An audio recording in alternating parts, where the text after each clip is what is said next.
In this video, we're going to show you how to replace the front wiper blades on your Honda Pilot.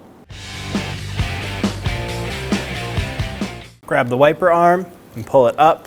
Grab the wiper blade and pull down and disconnect it from the wiper arm.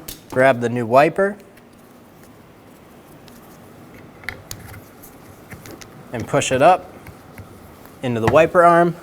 Give it a pull back, make sure it's locked in, then return it to the glass. Our wiper arm on this side is slightly different. This has a cap in the front. We're going to pinch this and pull it up. Then we're able to push the wiper back and pull it off of the arm. Grab your new wiper blade, line it up, pull it into place, make sure it's clicked in, and return the arm to the glass. And you're good to go. When only the best will do, demand TRQ.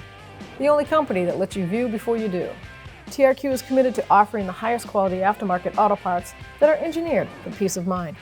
Thanks for using and viewing with TRQ.